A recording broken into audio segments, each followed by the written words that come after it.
नमस्कार, मार्केट गपशप में आपका स्वागत है। आपके साथ मैं हूं अभिषेक सत्यव्रतम। बाजार लंबे बुल रन के बाद अब थोड़ा थकता हुआ नजर आ रहा है। 20,000 के आसपास के आंकड़े हमने निफ्टी पर देखे, लेकिन अमेरिका पर जो फिच का डाउनग्रेड आया उससे बाजार को झटका लगा। आज थोड़ी संभलने की कोशिश है, लेकिन अब बाजार में अब कहीं ना कहीं ये चिंताएं उभर रही हैं कि क्या जो तेजी का माहौल था क्या वो खत्म हो गया, क्या यहां से और बाजार थोड़ा सा 500-700 अंक फिसल सकता है। इसको लेकर थोड़ी चिंताएं हावी हैं। हालांकि बाजार के जो फंडामेंटल्स हैं उसको लेकर कोई दिक्कत नहीं है, क्योंकि ये जीएसटी कलेक्शन के बहुत ही दमदार आंकड़े हैं। हम देख रहे हैं कि डीमेट अकाउंट लगातार फटाफट खुलते जा रहे हैं। 6.5% के आसपास की जीडीपी ग्रोथ है, एफआईआईज का भरोसा है, और आईपीओ मार्केट से जो संकेत आ रहे हैं, जो लिस्टिंग हो रही है, वो भी बहुत ही बेहतरीन है। लेकिन इसके अगर हम विपक्ष में बात करें तो कुछ दिक्कतें भी हैं, क्योंकि हम देख रहे हैं कि जो ग्रामीण मांग है वहां से रिकवरी के पुख्ता संकेत नहीं मिल रहे हैं। महंगाई की चिंता अभी बनी हुई है, ग्लोबल अनसर्टेनिटीज हैं अभी भी। कहीं ना कहीं जियोपॉलिटिकल जो टेंशन है वो थोड़ी सी साइडलाइन पर ही सही, पूरी तरह से वो खत्म नहीं हुई है। और एक और बड़ी चिंता वो ये कि कच्चे तेल का जो भाव है वो निकल गया है $85 के ऊपर। तो सवाल यह है कि बाजार अब यहां से जाएगा किधर, और इसी को लेकर आज हम कर रहे हैं बुल्स वर्सेस बियर, जहां पर हम समझेंगे कि बाजार में तेजी के जो तर्क हैं वो कितने मजबूत हैं, मंदी की अगर हम तर्क की बात करें तो वो कितने सटीक बैठते हैं। और आज हमारे दो सहयोगी शरद दुबे और सौमित सरकार इस खास चर्चा में मेरे साथ जुड़ गए हैं, और आगे हमारे साथ विलियम ओनिल के मयूरेश जोशी और इन्वेस्ट शॉपे के आशीष कपूर भी जुड़ेंगे। उन दो मेहमानों को हम रखेंगे अंपायर की भूमिका में और उनसे समझेंगे कि हमारे bulls and bears in house उनके तर्क कितने दमदार हैं।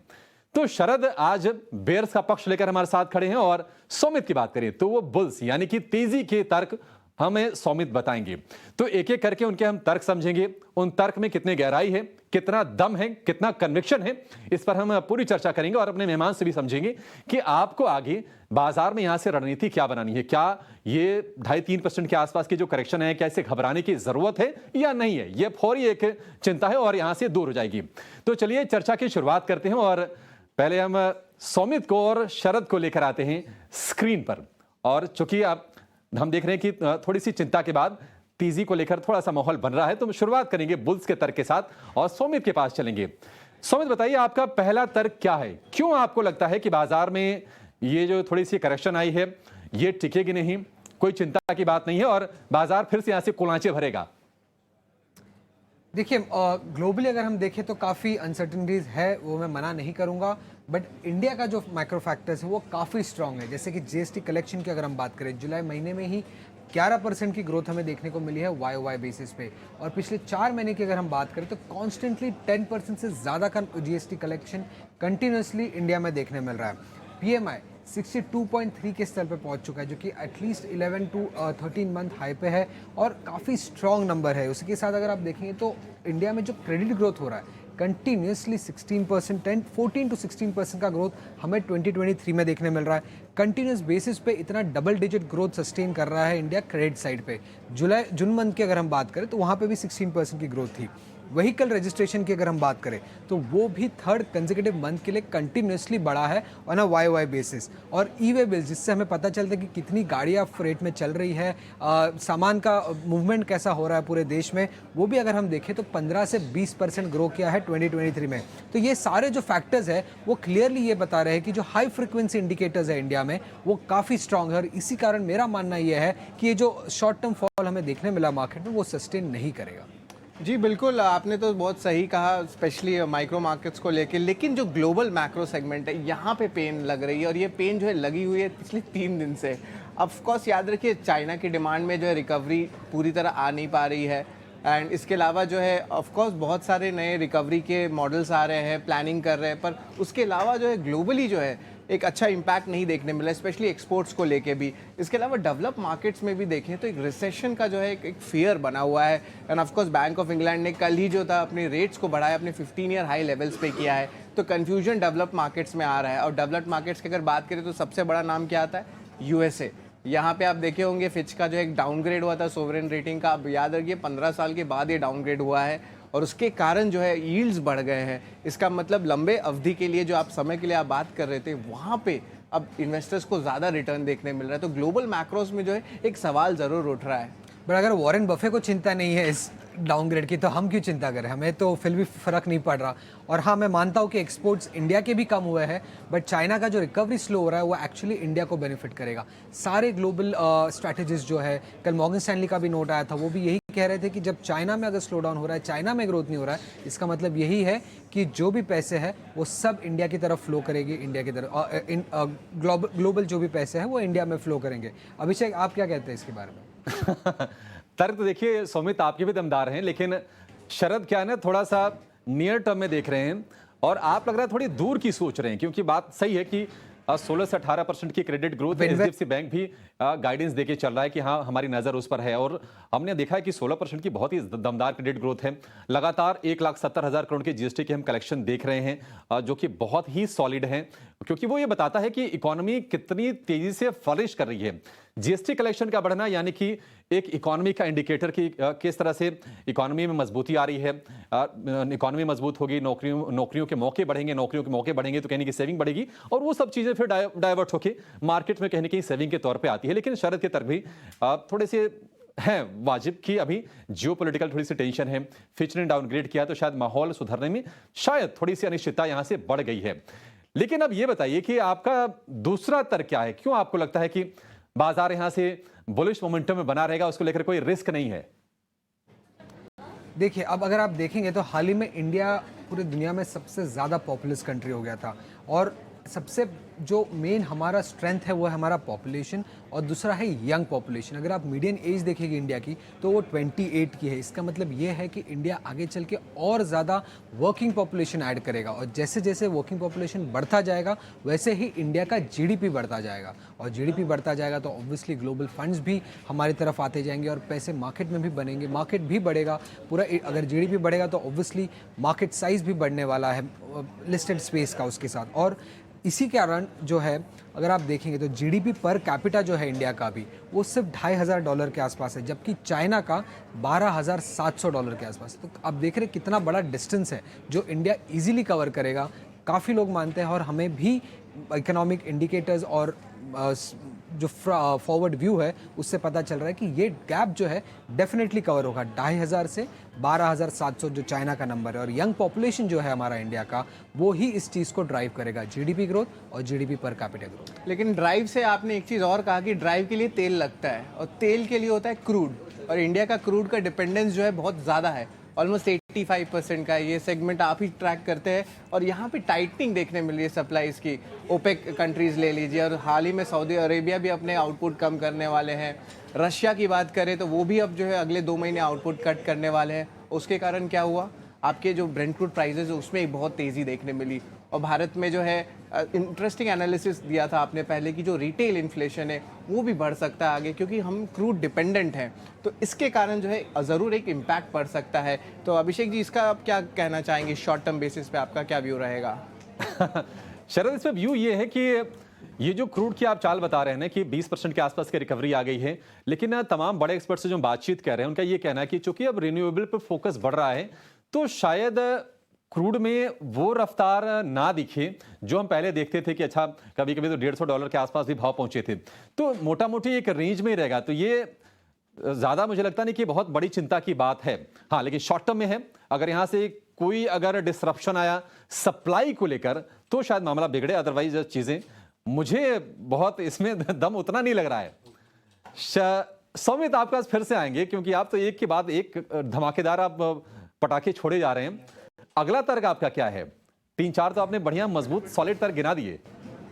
अगले तर्क पे जाने के पहले क्रूड के लिए एक और पॉजिटिव पॉइंट मैं ये बता देता हूँ कि क्रूड भले ही 72 के लो से 85 पहुंच चुका है, और इन्फ्लेशन ज़रूर बढ़ेगा इससे, नो डाउट, बट जो गवर्नमेंट की अजम्पशंस थी बजट बनाते वक्त वो $85 की ही थी क्रूड की, और 85 के अगर ऊपर जाता है तो ये थोड़ा रिस्की मामला हो सकता है इंडिया के लिए। बट जब तक $85 के आसपास है, 80 to $85 के बैंड में, तब तक इंडिया के बजट के हिसाब से जो एक्सपेक्टेशंस है उस पर एटलीस्ट कोई इम्पैक्ट नहीं होगा। अब दूसरा जो मेरा पॉजिटिव पॉइंट था वो अगर मैं बात करूँ तो अगर आप देखेंगे ये जो पॉजिटिव इंडिकेटर्स अब जिसके बारे में मैं बात कर रहा था उसके वजह से जो एफआई फ्लोज अगर आप देखते हैं इमर्जिंग मार्केट्स में पहले 3 महीने में, अगर आपको याद होगा कितना बड़ा आउटफ्लो हुआ था इंडिया में, बट जो रिकवरी हमें देखने मिली है वहाँ से, इनफैक्ट अभी अगर आप देखेंगे तो मेजर एशियन इमर्जिंग मार्केट्स में इंडिया में सबसे ज़्यादा एफआई फ्लो आया है। करीब 15,000 मिलियन यूएस डॉलर्स का एफआई फ्लो देखने मिला है अभी तक इंडिया में ईयर टू डेट बेसिस पे, जबकि बाकी कंट्रीज़ में जैसे कि south Korea, Taiwan, Indonesia, Vietnam, Thailand में तो इनफैक्ट आउटफ्लो है 3.5 बिलियन यूएस डॉलर्स का, और बाकी कंट्रीज़ में जो इनफ्लो है वो 8,000 से 15,000 मिलियन यूएस डॉलर्स का ही है। इंडिया में सबसे ज़्यादा इनफ्लो देखने मिला है ईयर टू डेट बेसिस में इमर्जिंग मार्केट पे, और ये एक चीज़ है जिसकी वजह से मार्केट ऊपर और भी जा सकता है। लेकिन एक चीज़ और है सौमित, लेकिन इस महीने की बात करें तो अब तो नेगेटिव पे आ चुका है एफआई का फ्लोज। तो ऑफकोर्स शॉर्ट टर्म बेसिस पे तो है, अभी तो सेलिंग देखने मिल रही है एफआईज की, लेकिन जो है सबसे इंपॉर्टेंट बात होता है जो डोमेस्टिक कंजम्पशन होता है वो अभी भी हम लोग रिजल्ट्स देख रहे हैं आपके एफएमसीजी कंपनीज की, पूरी तरह रूरल डिमांड में अपटिक पूरी आई नहीं है, और देखा जाए तो इन्वेंट्री इश्यूज अभी भी देखने मिल रहे हैं। और ऑफ कोर्स अभी याद रखिए अगले क्वार्टर में जो है प्री बाइंग स्टार्ट होगा, अभी तक प्री बाइंग भी नहीं स्टार्ट हुई है, तो पॉजिटिव नज़रिया जो है आपको कह सकते हैं फर्स्ट डीलर से वहाँ नहीं देखने मिल रहा है। तो इसके कारण जो हो रही जो हमारी जो कंजम्पशन है रूरल कंजम्पशन को लेके, जो one of the important factors होते हैं ट्रैक करने के लिए, end of course food inflation भी आया है, तो इस पे जो है मुझे लगता है कि ओवरऑल जो है हमारी कंजम्पशन में फुल पिकअप नहीं देखने मिली। और अभी तक अब देख लीजिए फेस्टिव सीजन भी नहीं स्टार्ट हुआ है, श्रावण का महीना है, मानता हूं इस बात, तो इसमें जो है इम्पैक्ट देखने मिल सकता है। अभिषेक, बिल्कुल सही बात है कि अगर एफआई का मोह भंग हो रहा है तो ये थोड़ी सी चिंता की बात है बाजार में।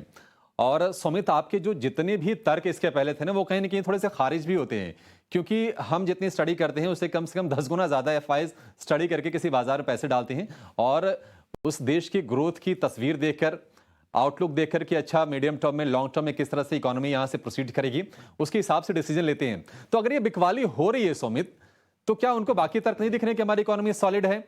बाकी उनको चीजें नहीं दिख रही कि हमारे जीडीपी कलेक्शन बहुत अच्छा आ रहे हैं, जीएसटी कलेक्शन अच्छा आ रहे हैं, जीडीपी ग्रोथ 6.5% की है, तो मामला कहां फंस रहा है? अब आपके पास क्या तर्क है? थोड़ा बहुत तो रीबैलेंसिंग एफआई पोर्टफोलियोज में भी होता है। पिछले 3 दिनों में हमें आउटफ्लो दिखा है, बट वो आउटफ्लो के बावजूद अगर आप देखेंगे तो इमर्जिंग मार्केट में, मेजर एशियन इमर्जिंग मार्केट में इंडिया में जो फ्लोज है वो अभी भी ईयर टू डेट बेसिस पे हाई पे है। और ग्रोथ की जब हम बात करें तो ये तो शॉर्ट टर्म ग्रोथ हमारा थोड़ा बहुत इंपैक्ट हो रहा है, इसके बारे में मैं भी मानता हूँ। एंड ऑफ सीजन सेल भी थोड़े बहुत खराब थे, इनफैक्ट जो कॉमेंट्री हमें पता चल रहा है। बट ओवरऑल अगर आप देखेंगे FY24 और FY25 की जीडीपी ग्रोथ की अगर हम बात करें तो इंडिया की जो ग्रोथ है वो बाकी इमर्जिंग इकोनॉमी से सबसे ज़्यादा होगी। इंडिया की जो ग्रोथ FY24 में जीडीपी के एक्सपेक्टेड है 6.4 है, FY25 का 6.5 है। बाकी मेजर इकोनॉमीज की अगर हम बात करें तो उनकी ग्रोथ रेट 3.6 to 5.9% के आसपास ही है FY24 और FY25 के लिए। तो इंडिया की जो ग्रोथ है वो सबसे ज़्यादा एक्सपेक्टेड है, और इसी कारण मेरा मानना ऐसा है कि एफआई फ्लोज भले ही शॉर्ट टर्म के लिए थोड़े बहुत बाहर गए हैं, बट आगे चल के इनफ्लोज ज़रूर आएंगे। लेकिन लॉन्ग टर्म बेसिस पे तो स्ट्रक्चरल स्टोरी स्ट्रांग है, लेकिन अगर हम शॉर्ट टर्म बेसिस की बात करें, अब अर्निंग सीजन ही ले लीजिए जहाँ पे हमने सबसे ज़्यादा मेहनत करते हैं 18 और स्वदेश में कि आंकड़े निकाले, तो वहाँ पे जो है ऑफकोर्स हमें ब्रोकरेजेस से भी बात हो रही है और वो कह रहे हैं कि इस बार डाउनग्रेड ज़्यादा ब्रॉडर मार्केट्स में देखने मिल सकते हैं। और यही नहीं है, इसके अलावा ईपीएस कट्स भी थोड़ी देखने मिल सकते हैं निफ्टी कंपनीज के 3 से लेकर 4% तक, ये एनालिस्ट का मानना है, स्पेशली फॉरेन ब्रोकरेजेस का। और इसमें जो है ब्रॉडर मार्केट्स में जो है अभी भी थोड़ी पेन आ रही है, कुछ अर्निंग सरप्राइजेस भी ज़रूर देखने मिले हैं। तो मुझे लगता है कि इस बार जो है अर्निंग सीजन जो है थोड़ी मिक्स्ड सेट ऑफ नंबर्स देखने मिल रही है, तो इस पे जो है लगता है एक शॉर्ट टर्म जो है एक क्वेश्चन मार्क ज़रूर रहेगा। मैं मानता हूँ शॉर्ट टर्म के लिए थोड़े बहुत अर्निंग्स कट आ सकते हैं, बट एक्चुअली अगर आप देखेंगे तो FY20, हाँ सौमित, ये तर्क बड़ा वैसे मजबूत है, क्योंकि आप देखिए मजबूत जो है, नतीजों की बात कर रहे हैं ना शरद, आप 67% जो निफ्टी के नतीजे आए हैं वो अनुमान के मुताबिक आए हैं। बहुत सरप्राइजेस कोई धूम धड़ाके वाले नहीं है, और शायद यही वजह है कि 20,000 के शिखर को पार करने में ना बाजार को थोड़े पसीने छूटे, वहां थोड़ा सा एक ब्रीदर लिया, आगे कोई फ्रेश ट्रिगर दिखे नहीं। तो अब अगर चलना है, अगर आपके बुल को अगर दौड़ना है तेज रफ्तार में, तो अगला आपका तर्क क्या कहता है? क्या एक बड़ा ट्रिगर और बन सकता है यहां से बाजार के लिए? बड़ा ट्रिगर तो मेरे लिए सबसे बड़ा ट्रिगर, अगर अर्निंग्स की पहले हम बात कर ले, जैसे शरद कह रहे थे कि यस मैं मानता हूँ शॉर्ट टर्म के लिए थोड़े बहुत अर्निंग्स कट आ सकते हैं, बट जैसे कि आप भी मेंशन कर रहे थे कि 67% ऑफ द अर्निंग्स जो है वो इनलाइन है, इसका मतलब ये है कि ईपीएस कट नहीं आएगा। और अगर FY23 से FY26 की अगर हम बात करें तो 12% के कैगर पे ईपीएस ग्रोथ एक्सपेक्टेड है फॉरेन डोमेस्टिक सारे ब्रोकरेजेस को। 12% का ग्रोथ ओवर 3 ईयर पीरियड काफ़ी स्ट्रॉन्ग ग्रोथ रेट होता है। जी बिल्कुल, लेकिन मैं एक चीज़ कहूँगा, आपको टमाटर पसंद है कि बैगन? किसे नहीं पसंद। तो ये दोनों जो इम्पैक्ट है। दोनों प्रोडक्ट्स में जो है लगभग 50 से लेकर 40% तक का आप कह सकते हैं प्राइस इंक्रीज हुआ एक हफ्ते में। अब आप सोचिए कितना अर्बन इन्फ्लेशन की हम बात कर रहे हैं यहाँ पे, क्योंकि आप देख रहे हैं बम्बे जैसे शहर में भी जो है टमाटर के दाम बढ़ गए हैं, आपके बैगन के दाम बढ़ गए हैं, और फूड सिक्योरिटी इन्फ्लेशन जो चीज़ होता है उस पर गवर्नमेंट भी अपनी जो है बहुत सारे प्रोग्राम्स ला रहे हैं। अब ये एक सबसे बड़ा क्वेश्चन मार्क उठता है आरबीआई के अगले मीटिंग पे कि स्टेटस को रहेगा या अगले 1-2 मीटिंग में जो है आरबीआई अपनी इंटरेस्ट रेट हाइक कर सकती है। तो मुझे लगता है ऑफ कोर्स एक्सपोर्ट्स कोटा भी लग रहा है शुगर में, नॉन बासमती राइस में जो है आपने देखा बैन हुआ है। तो ओवरऑल देख रहे हैं कि अभी भी जो है फूड इन्फ्लेशन ये सबसे बड़ा कंसर्न जो है हमें बाजार में लग रहा है, और उसके बाद जो है ऑफ कोर्स इन्फ्लेशन पे भी, डेटा पे बहुत एक नेगेटिव इम्पैक्ट आता है। तो इस पे जो है एक इम्पॉर्टेंट नज़रिया रहेगा। तो ये इन्फ्लेशन वाला एक ट्रिगर होगा निश्चित तौर पर बाजार के लिए। तो शरद ने बहुत सारे ट्रिगर गिना दिए और बहुत अच्छे से मुकाबला किया है सौमित ने। लेकिन आपके लिए अब यहाँ से एक्सपर्ट का व्यूज जरा ले लेते हैं। आशीष कपूर हमारे साथ जुड़ गए हैं और आशीष जी समझते हैं कि किसके तर्कों में दम है, क्योंकि सौमित का ये कहना है कि जीएसटी कलेक्शन के अच्छे आंकड़े हैं, इकोनॉमी अच्छा कर रही है, एफआईएस का भरोसा लगातार बरकरार है और ज़्यादा डरने की बात नहीं है। लेकिन दूसरी तरफ शरद कह रहे हैं कि नहीं, महंगाई की चिंता है, यूएस में रेटिंग डाउनग्रेड की टेंशन है, कहीं ना कहीं बाजार के वैल्यूएशंस को भी लेकर चिंता है, क्योंकि स्मॉल कैप इंडेक्स 18 महीने की ऊंचाई पर ट्रेड कर रहा है, मिड कैप की बात करें तो रिकॉर्ड हाइस पर ट्रेड कर रहा है। तो ये बड़ी बड़ी थोड़ी चिंताएं हैं। आशीष जी, आपको किसके तर्क में दम दिख रहा है? क्या लगता है कि आपका सेंस क्या कह रहा है? देखिए, दोनों के लॉजिक्स ठीक है, पर मेरे मुताबिक हमें ये ध्यान रखना है कि जो बुल मार्केट है, तो बुल मार्केट में जो बुल के जो लॉजिक्स हैं वो ज्यादा काम आते हैं और वो ही ज्यादा समझ आते हैं। आपको 2-3 चीजें मैं इस जस्ट टू काउंटर जो उन्होंने बेयर दिए हैं कि इंटरनेशनल सेंटिमेंट, अब इंटरनेशनल सेंटिमेंट से हमें कहाँ फर्क पड़ा है। अगर आप देखें लास्ट 1.5 साल में जब से यूक्रेन वॉर हुई है, एक इनिशियल रिएक्शन जो लास्ट ईयर मार्च में आया था, उसके बाद जून में आया था, उसके बाद हम लगातार आउट परफॉर्म कर रहे हैं। चाहे एशियन मार्केट्स की बात की जाए या ओवरऑल इमर्जिंग मार्केट स्पेस की बात की जाए या फिर पूरी ग्लोबल मार्केट्स की तुलना की जाए, किसी भी तरह से आप तुलना करें तो हम रैंक आउट परफॉर्मर हैं और आउट परफॉर्म कर रहे हैं। इसके बीच में कितनी टेंशन हुई, कितने इकोनॉमी स्लो डाउन की बात हुई, रिसेशन की बात हुई। हम उस टाइम जब करेक्शन आया था जून में लास्ट ईयर, तो 15,200 तक चले गए थे नीचे। वहां से अब देखो निफ्टी 20,000 थोड़ा सा नीचे है। तो कितना रिटर्न आया है इन 14 मंथ्स, ठीक है। तो 14 मंथ्स में अगर ऐसे रिटर्न आ रहा है तो हमें अंतरराष्ट्रीय जो सेंटीमेंट है उसका क्या फर्क पड़ रहा है, you to see the data on जो स्क्रीन बता रहा है। स्क्रीन बता रहा है कि हम रैंक आउट परफॉर्मर हैं, हमें कोई ये जो बाकी अंतरराष्ट्रीय बाजार में हो रहा है इससे कोई चिंता नहीं हो रही। जो क्रूड की मूवमेंट्स हैं वो जरूर थोड़ा बहुत फ्लक्चुएट करती हैं, थोड़ा बहुत वोलेटिलिटी देती हैं हमें, तो उससे भी बहुत ज्यादा फर्क नहीं हो रहा। हमारा जो चलने का कारण ये है कि हमें ग्रोथ दिख रही है और हमें एक्सपेंशन दिख रही है इकोनॉमी में और कॉर्पोरेट अर्निंग्स में very significant way over the next few years. तो वो चीज सबसे ज्यादा जरूरी नजर रखनी है कि ये जो बाकी चीजें जो भी आती हैं, चाहे महंगाई बीच में आ जाए या अंतरराष्ट्रीय सेंटिमेंट्स आ जाएं, दे आर ब्लिप्स या दे आर दीज करेक्शन के रीजंस। तो ये जो भी आ रहे हैं नकारात्मक संकेत अंतरराष्ट्रीय मार्केट से या हमारे घरेलू बाजार में महंगाई या कोई और कारण, कोई पॉलिटिकल रिवर्सल या जो भी ऐसे संकेत आते हैं, उनमें से सिर्फ करेक्शन आएगा, कोई बहुत ज्यादा लंबा करेक्शन भी नहीं आएगा और मार्केट का जो पूरा रुख है वो नहीं बदलने वाला अभी कुछ मेरे मुताबिक कुछ साल तक। तो वो जो भी करेक्शन आते हैं वो आपको एक तरह से आपको जो लंबा नजरिया है वो रखना है। मैं ही नहीं कह रहा कि सब चीज चलेगी, पर जो अच्छे वेल मैनेज स्टॉक्स हैं, जो मार्केट लीडरशिप है जिनके पास, क्योंकि बहुत चारों तरफा तेजी आएगी जो आ रही है और आगे भी आएगी, तो आपको स्टॉक्स भी सिर्फ पूछेंगे और करनी है। हाँ और करेक्शन में अपना नजरिया पॉजिटिव रखना है और करेक्शन में बाइंग करनी है। जी ठीक है सर, आपसे ना स्टॉक्स भी पूछेंगे और सेक्टर भी पूछेंगे, लेकिन आपने जो कुछ कहा ना उससे शरद थोड़े से परेशान से हो गए हैं, क्योंकि शरद ये मान के चलने कि बाजार यहाँ से गिरेगा। शरद के पास ही चलते हैं और उनसे समझते हैं। शरद, अब आशीष जी तो देखिए अब अपना दुर्भाग्य कह लीजिए कि वो सौमित की साइड में जा खड़े हो गए हैं, कह रहे हैं कि नहीं मैं बुल हूं और बाजार को लेकर टेंशन करने वाली कोई बात नहीं है। कोई ब्रह्मास्त्र रहे आपके पास मंदी वाला जिसको आप छोड़ेंगे और कहेंगे कि नहीं नहीं मेरा कन्विक्शन कहता है कि बाजार यहाँ से चलने वाला है नहीं? देखिए बाज़ार में जो है बहुत सारे कंपनीज लिस्टेड है जहाँ पे उनका एक्सपोर्ट्स भी होता है, और याद रखिए जो एक्सपोर्ट्स होता है तो उनमें तो डिमांड में इम्पैक्ट पड़ेगा ही। अगर आप एग्री केमिकल्स देख लो, कैपिटल स्टॉक्स देख लो, इंजीनियरिंग देख लो, इन सारे स्टॉक्स में देखें तो इनमें गाइडेंस कट हुआ है और ये लगातार 4 या 5 क्वार्टर से जो है इश्यूज देखने मिल रही है। और आपका भारत के डेटा बता देता हूँ मैं कि इंजीनियरिंग एक्सपोर्ट लगातार चौथे महीने तक गिरा है, जून के महीने तक का जो लास्ट डेटा आया है। एंड ओवरऑल जो क्लाइंट कॉन्ट्रैक्ट कैंसिलेशन हो रहे हैं यूके के या बड़े IT कंपनीज की, उसमें भी जो है ऑफ कोर्स पेन देखने मिल रहा है। तो ज़रूर है कुछ ओवरऑल तो इंडिया के बारे में आप मैक्रो में आप सही हैं, लेकिन अगर आप स्टॉक स्पेसिफिक बात करें स्पेशली जो एक्सपोर्ट फेसिंग है और ये लगातार देखने मिल रहा है, तो ये एक ज़रूर एक नेगेटिव पॉइंट रहेगा आशीष जी आपके लिए।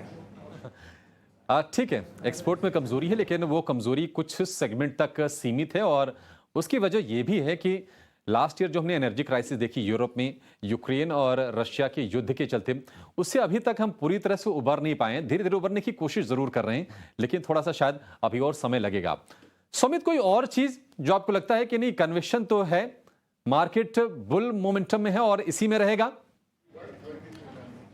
जैसे सर शरद बता रहे थे कि एक्सपोर्ट साइड में थोड़ा बहुत वीकनेस है, बट जो डोमेस्टिक मार्केट है हमारा वो काफ़ी स्ट्रांग है। और इसका एक और उदाहरण ये है कि जो फाइनेंशियलाइजेशन होगी हमारी इकोनॉमी की वो अभी तक पूरी कंप्लीट नहीं हुई है। सिर्फ 2% ऑफ इंडियन हाउस होल्ड के पास लाइफ इंश्योरेंस है और ये नंबर बढ़ेगा आगे जाके। Household debt to GDP का जो परसेंटेज है वो सिर्फ 19% है, जबकि चाइना में ये नंबर 48% का है। और सिर्फ 3% of Indian population stock market में इन्वेस्ट कर रहा है, जबकि चाइना में ये नंबर 13% का है, यूके में 33% का है और यूएसए में 55% का। और SIP जो कि शरद बहुत अच्छे तरह से ट्रैक करते हैं, वो भी इस बात को जानते हैं कि SIP के नंबर्स और SIP के भरने वाले नंबर्स कंटिन्यूसली बढ़े जा रहे हैं इंडिया में। और जैसे जैसे ये नंबर बढ़ेगा, जैसे जैसे ज़्यादा फाइनेंशियलाइजेशन होगा इकोनॉमी का, इंडियन मार्केट बढ़ेगा, इंडिया का GDP बढ़ेगा। आपने ये बात तो सही कहा। और of course incremental demat account addition भी जो अपने 18 मंथ हाई पे हैं, डेटा आया लास्ट मंथ का।